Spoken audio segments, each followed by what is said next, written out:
It's not just a younger person's thing, it's a nostalgic thing, and it's about when you place the needle on the record and you hear the crackles and you want to find out who's produced it, and for record collectors out there, they want to find out more information about the artist, the producer.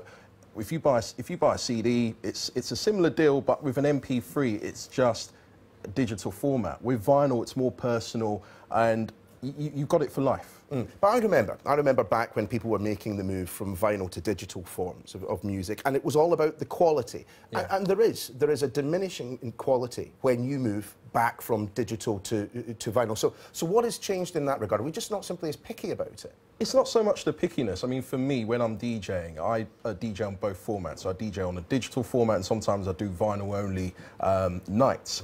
And when you place the vinyl and you hear the needle, I think it's that vibe of just hearing the record going round, and with putting a CD on, it's literally you're pressing a button. So it's the nostalgic value, and I think also it's what records are all about. I think it's down to the function of, I suppose, being a bit geeky. I mean, you've got. I mean, I spoke to one of your colleagues on the way in, and I said, well, all these people who have bought, say, David Bowie or Amy Winehouse, do they have any record? Do they have record players? I mean, obviously there was a boost in record players, but I mean, I was reading a piece today that a record store in Hackney might be closing down because they can't afford to pay the rate. So obviously there's a resurgence in vinyl sales, but with regards to traditional retailers, I remember going to a record store in Kentish Town Road. It was called That Record Shop, and walking in there, and there was that whole relationship with the guy behind the counter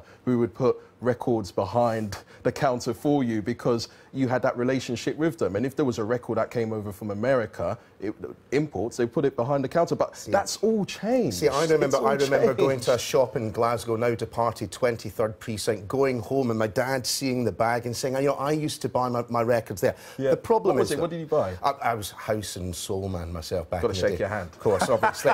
I know I look like a complete square, but, you know, back in the day. This, though, on the screen, here's the problem. It's just 5% of the album's market. I mean, we're not likely to see it get much more than that. Online streaming, downloads... I reckon so. I reckon there will be an increase. I mean, you've got stations like Six Music, BBC Six Music, which have a lot of specialist shows which play vinyl only.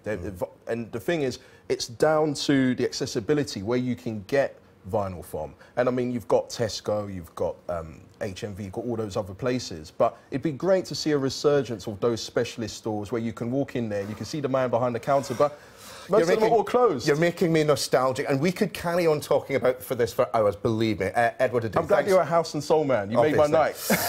West Coast of Scotland, we all were.